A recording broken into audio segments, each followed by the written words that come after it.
What's up, guys? Rage_Brady117 here, back in another video. Now today, guys, I'm going to be telling y'all my top 10 favorite wrestlers of 2020.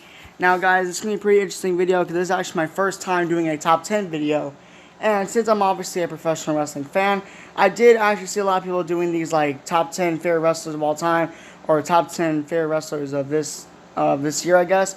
So I decided, you know what, I'm gonna make my own top 10 favorite wrestlers of 2020, and yeah, we're just gonna start right now.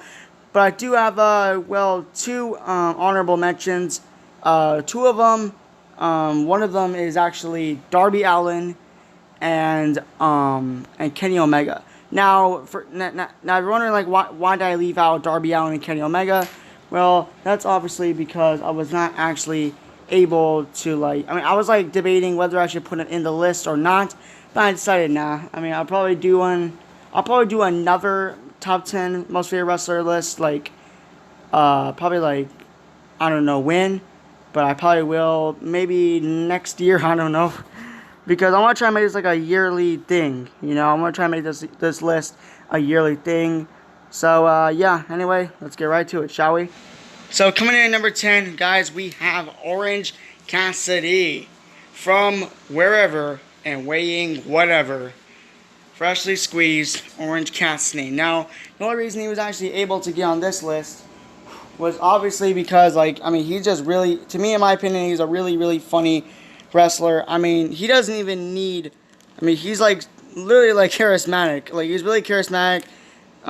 Like, he doesn't even need to talk on the mic. Well, that's obviously his gimmick. He's basically lazy. He's lazy to do, like, literally anything. Like, he's too lazy to wrestle, and he's too lazy to even talk on the mic. Now, during his feud with Chris Jericho, that's when he actually started talking on the mic. And I guess once he's actually really angry at someone, and he's acting like really serious, that's when you know, like, he's about to talk on the mic. Because as soon as he starts talking on the mic, you know he's serious. And yeah, and he's like pretty good in the ring. He's been doing a lot of stuff that I thought no wrestler could ever do. Hell, he puts his hands in his pockets all the time during his wrestling matches. And he's just incredible. He's an incredible athlete and professional wrestler. And hopefully one day we can actually see him as the AEW World Champion.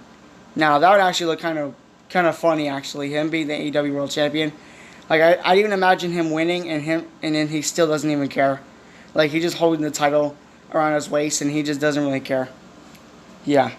Alright, so up next, at number 9, Chris Jericho. Oh man, where do I even begin? Le Champion, Chris Jericho, the leader of the Inner Circle. You know, honestly, his 2020 year was pretty good. Especially for him and the Inner Circle. Although the Inner Circle has really lost a lot of matches, that's perfectly fine for Chris Jericho because, this man's a legend. Alright, he was the first ever AEW World Champion. He made his own faction. And hell, he even made his own, wine, which is called a little bit of the bubbly. So, yeah. This guy just a walking legend, you know? He's got a lot of legendary matches in AEW which I personally like. I personally like him versus Cody. I think this pay-per-view was like either this year or last year at AEW Full Gear. And it was for the AEW World Championship. And that match was just excellent. That match was awesome. And I really liked it. And I also liked this match recently at a pay-per-view. I forgot what it was called. I think it was called AEW All Out. Yeah, All Out. And it was him against Orange Cassidy. And I forgot what the stipulation was, but it was really awesome and funny match, like the way it ended. And yeah, Jericho literally made Cassidy look like a star, and on all three of his matches that he had with them. All right. Anyway, and now coming up at number 8, he is the current WWE champion, Drew McIntyre. Man. Like, this man, obviously, the reason, like, I like Drew McIntyre is because, like, ever since his main roster debut, I was like, man, this guy is definitely going to be either a future Universal Champion or a future WWE Champion. I hope he does, because, I've already heard of what happened to him before he came back. He was the quote-unquote chosen one until he turned into a jobber and joined this the forgettable stable called 3MB. And then he got fired, and then he went to Impact Wrestling and became a world champion there, and then just flew all around the world wrestling. And then WWE finally called him up in like 2017, I think, and he came back for NXT, and then he became the NXT champion. And then 2018, that's when he made his main roster debut with Dolph Ziggler. Now, although a lot of people had high expectations for him, I mean, throughout 2018, he was basically the lackey of Bobby Lashley and was it Baron Corbin. And then 2019, he was just basically, no offense, but Shane McMahon's sidekick. So yeah, and then finally 2020 came along, and man, this man became a fucking star. From the moment he won the Royal Rumble this year, which I really was happy about it. I even predicted that he was going to win the Royal Rumble. And the fact that he eliminated Brock Lesnar in the Rumble, you already knew he was going to win. Like, as soon as he eliminated Brock, you knew he was going to win. And he did. But although the moment was cool, I mean, it would have been way better if it was like in front of a whole entire crowd in WrestleMania this year, which I'm still kind of sad about. But that's fine. As long as Drew McIntyre finally had his moment, and the prophecy that he's been trying to fulfill for a long time has finally been fulfilled. And so far, his WWE title reign has been pretty good so far.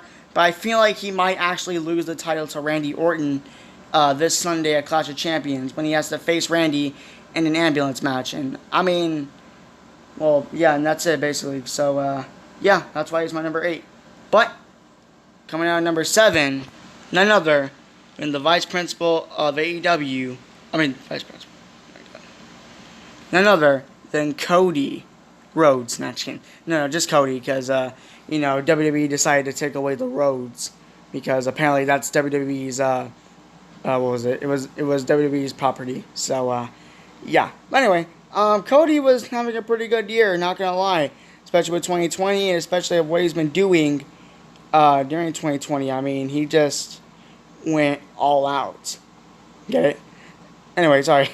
He even created his own championship called the TNT Championship. Well, I mean, technically it wasn't like his own, because if it was, he would have been able to keep it for a long time. But no, he created the TNT Championship. He became the first ever TNT champion. But in my opinion, when he had that match with what's his face, I forgot who he faced, but it was like a Double or Nothing this year. And in my opinion, I think his opponent should have won instead of Cody. I just forgot like who he faced. I forgot his name. Dang it. Trying to remember. Hold on, guys. I'll be right back. I'm gonna go do some research real quick. Okay, guys. So about 3 minutes of doing research, I finally found out that he faced this monster of a man, Lance Archer, at AEW Double or Nothing this year for the TNT Championship. But in my opinion, I feel like Lance Archer should have won that match because they were booking him like a monster. But then the match was just, oh my god, it was terrible, and I didn't really like the ending because I mean, sure, you're trying to make Cody look like a hero, but at the same time, y'all are making Lance Archer look like a beast. And then after he lost, yeah, that happened. But anyway, I mean, Lance Archer is number 1 contender right now for the AEW World Championship, so hopefully he'll be the one to defeat John Moxley. But anyway, coming up at number 6, Seth Rollins. Man, so for 2020, I mean, Seth Rollins has just been an absolute star right now. I mean, especially what he's been doing with his heel character as the Monday Night Messiah. I am literally enjoying his feud right now, and his feud between him and Rey Mysterio and his family. I like what they're doing with the storyline. They even had Rey Mysterio's own son, Dominic, become a WWE superstar. And although he lost to Seth Rollins at SummerSlam, I mean, he put on one hell of a performance. I mean, Seth really made him look like a star. And so far, Seth Rollins' year was definitely this year because, I mean, man, just like the way he just made himself, his character, his Messiah character, and everything. And also I forgot to mention, like, Seth Rollins also found out he was becoming a father. So, yeah, congratulations to him and Becky Lynch for that. But, yeah, anyway, Coming up at number 5, Jon Moxley, the current AEW World Champion. Man, 2020 was an epic year for Jon Moxley, in my opinion, because, I mean, just look at what happened, man. I mean, this year, he had a match against Kenny Omega, I think. Or was it this year or was it last year? I can't remember. I can't remember if it was this year or last year, but I think it was last year, actually, when he had a match against Kenny Omega in, like, a freaking street fight. And, man, that was probably one of the best street fights I've ever seen in my life. Like, literally, man. That match was everything. And then this year, he became the AEW World Champion by beating Chris Jericho at AEW Revolution, which was, in my opinion, one of the worst AEW pay-per-views of all time. Yeah, sorry. But anyway, so ever since Jon Moxley won, I mean, he had some pretty good title defenses. And, yeah, I mean, like, Jon has been really, like, up to par with everyone. I mean, hell, he was actually, I think he was actually nominated for #1 Wrestler of 2020 by Ringside News, I think. But I don't know, like, I don't know if that's true or not, but I just heard about it. But anyway, coming up at number 4, MJF. Wow, man, just, look, MJF is probably the top heel right next to Randy Orton this year. So, I mean, the way he just, like, acts like a heel and everything, his promo skills are literally up to par. Like they are just absolutely legendary. As soon as he starts talking on the mic, he is just legendary on the mic. I don't know where he gets this from or anything. I mean, his wrestling ability is also pretty good as well. And I liked, like, when he was leading up to his match against Jon Moxley at AEW All Out, like during their feud, where MJF mailed like this fake presidential campaign saying, like, MJF, or hashtag MJF for 2020, and that we deserve better. Because apparently he kept on thinking that he was, like, he was a real leader, and if he was champion, he would actually lead AEW to great heights instead of Jon. Now, in my opinion, I feel like MJF should have actually won that match, because, I mean, he had so much momentum coming into AEW All Out. But hey, I mean, he lost. And even though Jon Moxley did cheat, because he used the pentagram shift, which is his finishing move, because that move was banned. But hey, MJF almost cheated as well. So, yeah, you cannot really blame him for that. But anyway, next up, at number 3, AJ Styles. Man, AJ Styles have a pretty crazy year this year. I mean, well, I mean, it was kind of a... I mean, at first, I thought it was all bad luck for AJ, because, I mean, he had a pretty awesome match with Undertaker, but then he got buried, literally, like, actually buried alive from The Undertaker. And then he comes back, and, I mean, he almost won Money in the Bank this year, but, of course, Briefcase just slipped away from his hands, and Otis won instead, which I don't even know what they're doing with Otis right now. I mean, they're just doing absolutely nothing. I wish AJ would have won. But anyway... So, yeah, I mean, AJ's been having a pretty crazy year. And, I mean, he even became the Intercontinental Champion. Finally, the one title he hasn't won yet. He finally did. And, yeah, I mean, I just hope that maybe next year he'll be having a match against Triple H, because I heard that he wants to face Triple H in his last match. Well, I mean, not AJ's last match, but I mean Triple H's last match. Because, I mean, he feel like he'd be a great opponent for Triple H. But anyway, coming up at number 2, Roman Reigns. Oh boy, man. Roman Reigns is just... I mean, this whole year, man, I mean, like, from now... Like right now, Roman Reigns, like, as soon as he, like, he had a Universal Championship match at WrestleMania this year, but unfortunately he decided to, you know, pull out of his match, because obviously he made a good decision for pulling out of his match. He had, like, really scared of, like, health risks and everything, and he wanted to protect himself and his family. And I felt like that was a really good decision. And thank God he finally came back this year in August. And he just basically went full-on heel mode. And he finally, well, at Payback this year, he finally won the Universal Championship. And he has been doing pretty good as a heel so far. And now he's going to be facing his own cousin, Jey Uso, at Clash of Champions for the Universal title. Now, although we all know that there's no way in hell that Jey Uso's going to win. But hey, I mean, at least it'd be a pretty good battle between family member versus family member. And I like the fact that they put Roman with Paul Heyman. You know, he's a Paul Heyman guy. You know, I mean, although Roman's kind of good on the mic now, I mean, we just need Paul Heyman to do all the talking for Roman, because Roman always wears that t-shirt now that says wreck everyone and leave, and that's exactly what he does. Finally, at number 1, The Fiend. Yes, that's right. My favorite wrestler of 2020 this year at number 1 was The Fiend.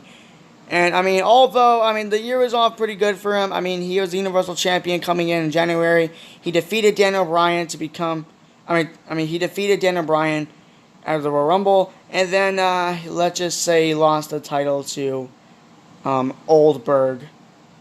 And I was really, really pissed off about that. But it doesn't matter because The Fiend was also pissed off about that, but guess what? He made himself bounce back when he entered a feud with none other than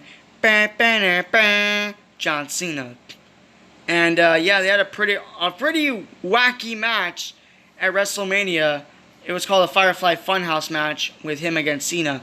And basically, it wasn't even a match. I mean, it was just, I guess it was like something like The Fiend, like showing John why he's like a bad guy and why he was always the bad guy and everything. And although The Fiend did make John Cena disappear out of existence after the match, that was pretty funny. And then finally, this year, like, he had a feud against Braun Strowman, and he did win the Universal title at SummerSlam, but he lost it at Payback. But thank God he did not get pinned. So for all the people out there who were saying The Fiend got buried because he was a transitional champion, no, he wasn't, okay? I mean, if he was really buried, Roman would have pinned him, okay? But he didn't. So, yeah, and hopefully, hopefully he gets a rematch. You know, at least he can actually get a rematch for the Universal Championship. So, guys, that is it for my top 10 favorite wrestlers of 2020. Now, guys, if y'all have any, if y'all have a top 10 list of y'all's own, please tell me in the comments below. And, yeah, I think that's it. So don't forget to leave a like, hit that subscribe button below as much as you can. Don't forget to turn notifications. Go follow me on Instagram in the description below. And I will see all of y'all later. Have a good day. May God bless you all. Peace out. We some Southern boys with the promised strength. Ain't nobody